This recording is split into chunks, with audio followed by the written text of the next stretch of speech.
공기업의 부채가 지방자치단체의 재정을 압박하고 있지만 부채를 감축하려는 경영 개선 노력은 여전히 부족합니다. 낙동강 녹토 현상이 갈수록 빨라지고 심각해지자 수정원공사가 기술력 있는 민간업체 도움을 받아 녹조 제거에 나섰습니다.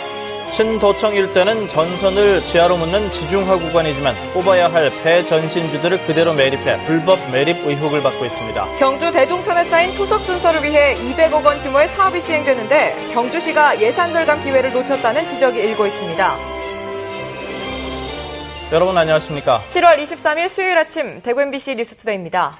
절기상 대서인 오늘도 대구의 낮 최고 기온은 34도로 무더운 날씨가 이어지겠습니다. 다만 일부 경북 북부 지역에는 오전 한때 비가 내리는 곳도 있겠습니다. 정미욱 기상캐스터입니다.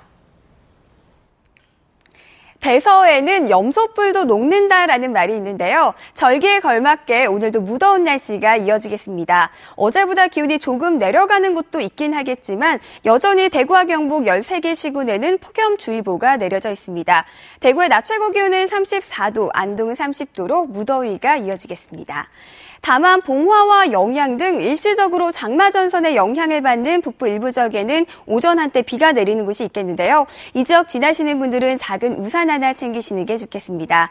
또 내일도 33도 안팎의 더위가 이어지는 가운데 일부 지역에는 오후 한때 비가 내리겠는데요. 우리 지역은 모레 금요일부터 본격적인 장맛비가 내릴 전망입니다. 날씨였습니다. 지방공기업의 부채가 지방자치단체의 재정 압박 요인으로 작용하고 있지만 부채를 감축하려는 경영 개선 노력은 여전히 부족합니다.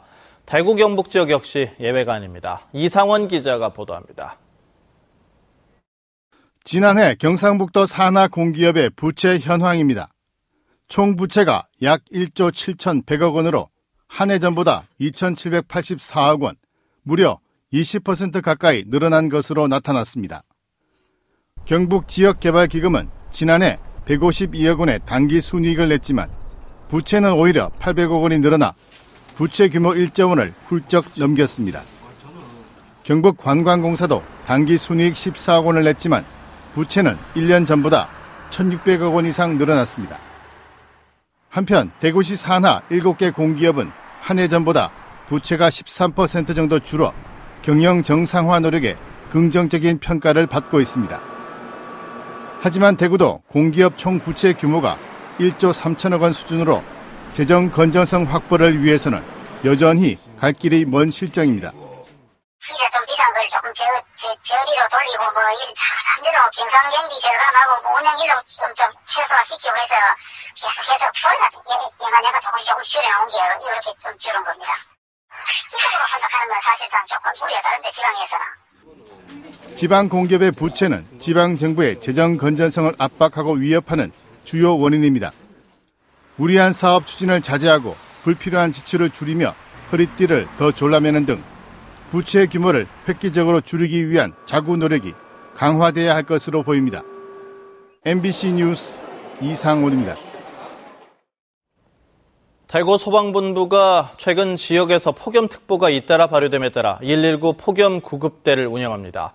폭염 탓 인명피해를 최소화하기 위해 온열 손상 환자를 전문적으로 구조할 수 있는 폭염 구급차 45대를 7개 소방서에 배치하고 여름 동안 각 서별로 119 폭염 구급대를 운영합니다.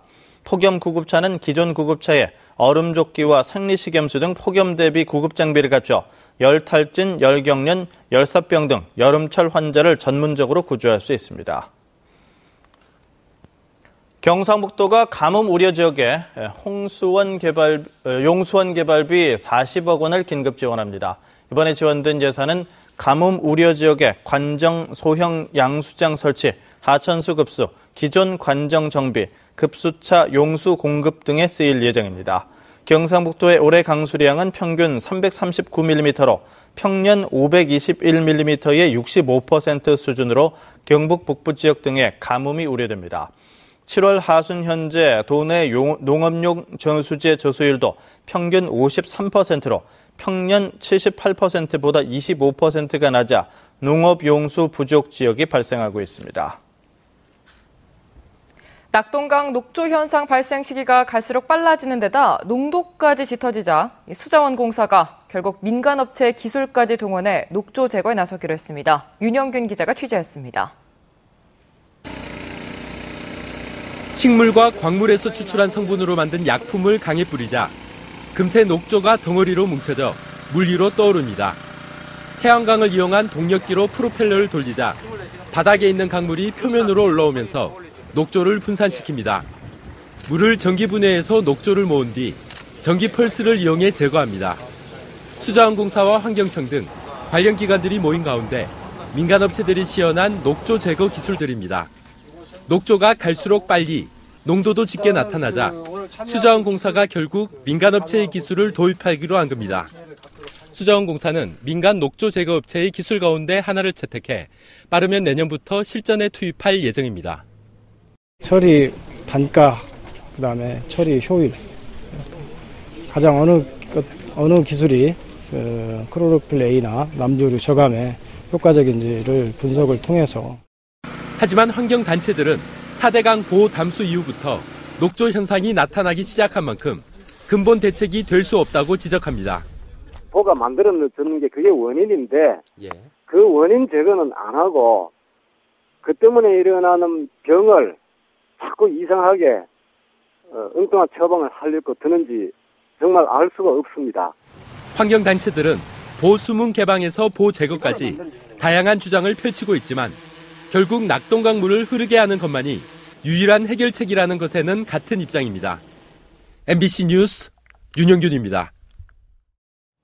한국농수산식품유통공사 대구지역 본부에 따르면 올 상반기 대구 경북 지역 농식품 수출 실적이 지난해 같은 기간보다 44% 급증한 1억 8,300만 달러를 기록해 전국에서 가장 높은 수출 성장세를 이어가고 있습니다. 경상북도의 수출액은 1억 7,200만 달러로 지난해 같은 기간보다 49.1% 증가해 지자체 가운데 수출 증가율 1위를 기록했습니다. 대구는 1,100만 달러를 수출해 지난해보다 5.5% 줄었습니다. 사과와 배 등의 과실류 수출이 증가한 가운데 중화권 수출이 활기를 띤 인삼류와 낙농품의 수출도 늘어났습니다.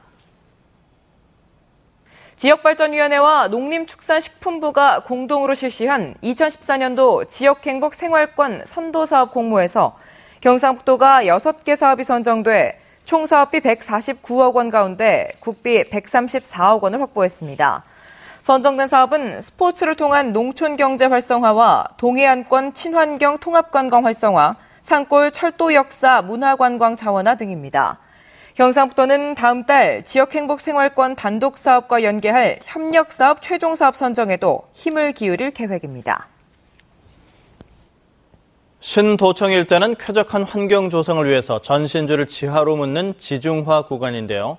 뽑아야 할 폐전신주들을 그대로 매립해서 불법 매립 의혹을 받고 있습니다. 엄지원 기자입니다.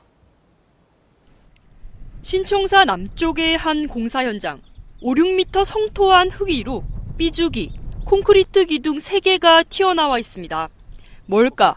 가까이 가보니 다름 아닌 전선이 잘려나간 폐 전봇대를 선체로 그대로 묻어놨습니다. 10m가 넘는 전봇대에 흙을 덮어 채 2m도 남아있지 않은 상황입니다. 현행법상 전신주와 같은 철골 구조의 폐 콘크리트는 토양 오염의 우려로 철거에 별도로 재활용하거나 허가받은 장소에 매립해야 합니다. 전주 사이에 쇠가 들었잖아요. 쇠가 이제 부식되고 하면 그게 막 꺼진다 그러면 그 전주가 그 공간에는 땅이 꺼진다고 봐야죠. 해당 업체는 이 부근 2만 4천 평에 신도청 기념숲을 조성하기 위한 성토 작업 중 하나였다고 해명합니다. 부지 조성 공기가 촉박해 한전 측 철거 전 불가피한 매립이었다는 겁니다. 저희가 7월 말까지 토원 계획이 완료가 잡혀 있었습니다. 그리고 이제 한전에서 7월 한 중순에가 돼야지 이설이 가능하기 때문에 여건상 이제 한전이 매립된 경우입니다. 하지만 공정률 70%가 넘도록 이 구역 전주의 철거 비용 4천여만 원은 아직 내부 결제조차 이뤄지지 않아 매립 의혹이 여전한 가운데 본사의 취재가 시작되자 발주처인 경북개발공사는 부랴부랴 철거를 약속하고 나섰습니다. 이 가운데 도청 이주민들은 불법 매립이 더 있다고 주장합니다. 주택을 철거한 폐자재를 그대로 묻었다는 것. 의외로 그 지붕이 스레드 지붕이잖아요, 전부 다. 그것도 내가 이 얘기를 듣기로는 뭐 땅파가 묻었다는 소문도 많이 들어요. 전 자기 그거 어디 묻었다 그러고. 수십억 대의 임금 체불과 공사 중단 사태에 이어 이번엔 폐구조물 불법 매립 의혹까지 신도청 건설이 위태롭게 이어지고 있습니다. MBC 뉴스 엄지연입니다. 경상북도의회는 경상북도와 경북교육청 예산과 결산을 담당할 예산결산특별위원회 위원장에 포항 출신 재선 의원인 한창화 의원을 선출했습니다. 부위원장에는 의성 출신 최태림 의원을 선출했습니다.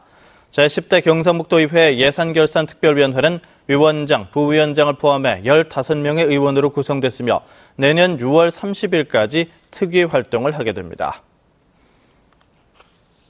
대구시는 대한적십자사 대구지사와 함께 중국 닝보시 청소년 교류단 20명을 초청해서 지역 청소년들과 내일부터 3박 4일의 일정으로 대구에서 역사 문화 탐방, 문화축제 참가, 홈스테이 등 다양한 교류 행사를 가집니다. 이번 한중 교류를 통해 서로 다른 문화와 가치관을 가진 청소년들이 서로 이해하고 존중하는 능력을 키우고 양 도시 간 상호 이해와 우호 증진에도 큰 도움이 될 것으로 보입니다. 경주 대종천에 토석이 쌓이자 경주시는 수백억 원을 들여서 준설 사업을 추진하고 있습니다. 그런데 고속도로 시공사가 토사를 사용하려고 하자 특혜 소지가 있다면서 경주시가 불허를 했는데 오히려 예산 절감 기회를 저버린 게 아니냐는 논란이 일고 있습니다. 김기영 기자입니다. 토함산에서 문무항 수중릉까지 흐르는 대종천은 강바닥과 제방이 별 차이가 없을 정도로 토석이 쌓였습니다. 주민들은 범람 우려가 있다며 올 초 경주시에 정비 민원을 제기했습니다. 비가 폭우가 갑자기 왔을 때는 범람할 위기도 있고 지역 주민의 농지, 경작지 주민들도 심히 걱정을 하고 있는데 마침 경주시는 250억 원을 들여 올해부터 대종천 정비 사업을 준비하고 있습니다. 예산의 가장 많은 부분이 준설 비용입니다. 그러던 중 지난 5월 포항울산 고속도로 시공사가 대종천 토석을 터널 내부 공사 자재로 사용할 수 있도록 허가를 요청했습니다. 가까운 대종천에 있는 토석을 유용을 한다면 저희도 원가상으로도 그렇고 품질적인 부분에 대해서도 굉장히 유리한 측면이 있죠. 하지만 경주시는 특정 회사에 한해 준설 허가를 할 수 없다며 발주기관인 도로공사가 일괄 협의하도록 일을 떠넘기는 바람에 더 이상 진전을 보지 못하고 있습니다. 국가 자산이거든요. 예. 이걸 가지고 골재로 재활용하기 위해서는 이게 이제 특혜 논란이 있을 수 있거든요. 만약 고속도로 공사가 끝난다면 12km에 이르는 하천 바닥을 긁어내도 엄청난 양의 토사를 야작할 곳도 마땅치 않고 관리 비용도 상당할 것으로 추정됩니다. 대종천 토석에는 모래가 40%에 불과해 경제성이 떨어집니다. 다시 말해 나중에는 팔려고 해도 살 사람이 없다는 얘기입니다. 경주시와 시공사 모두 예산을 절감하는 누이 좋고 매부 좋은 일을 놓치고 있습니다. MBC 뉴스 김기영입니다. 경북대학교는 다음 달 4일부터 이틀 동안 대구와 경북, 울산, 경남 지역 고등학생 600여 명을 대상으로 진학과 전공 탐색의 기회를 제공하는 오픈 캠퍼스 행사를 엽니다.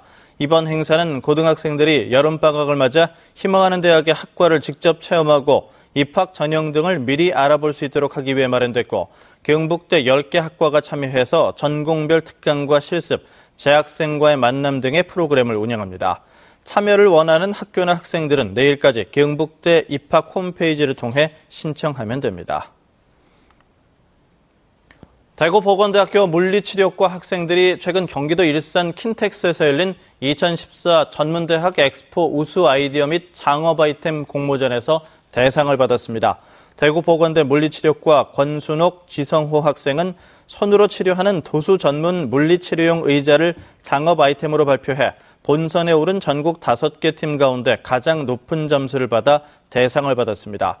이 학생들이 제출한 아이템은 지난해 대구보건대 창업경진대회에서 1위를 차지했고 올 1월 중소기업청 주관 대학생 창업경진대회에서도 3위를 차지했습니다.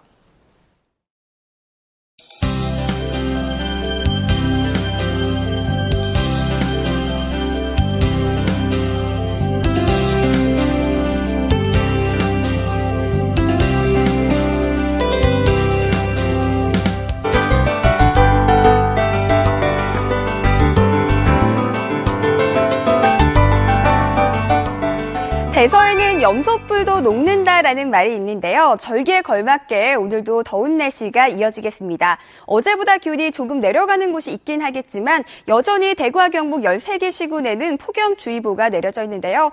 대구의 낮 최고 기온은 34도, 안동은 30도로 무더위가 기승을 부리겠습니다. 다만 장마전선의 일시적인 영향을 받는 봉화와 영양 등 북부 일부 지역에서는 오전 한때 비가 내리는 곳도 있겠습니다. 오늘 우리 적은 일본 남해상에 위치한 고기압의 가장자리에 들면서 가끔 구름이 많겠습니다. 또 아침에는 일부 내륙 지역에 안개가 끼는 곳이 있겠는데요. 교통안전에 주의해 주시기 바랍니다. 밤사이 열대가 나타났던 대구는 현재 26도 보이고 있고 낮 최고 기온은 34도까지 오르겠습니다. 문경과 상주의 한낮 기온은 30도로 어제보다 3도가량 낮겠고 봉화와 영주는 오전 한때 비가 내리면서 낮 최고 기온이 30도를 넘지 못하겠습니다. 경북 동해안 지역 포항과 경주는 33도까지 치솟겠고 바다의 물결은 최고 2.5m로 먼바다에서 약간 높게 일겠습니다. 내일은 낮 최고 기온이 34도까지 오르는 가운데 오후 한때 비가 내리는 곳이 있겠는데요. 우리 적은 금요일부터 본격적인 장맛비가 시작될 전망입니다. 날씨였습니다.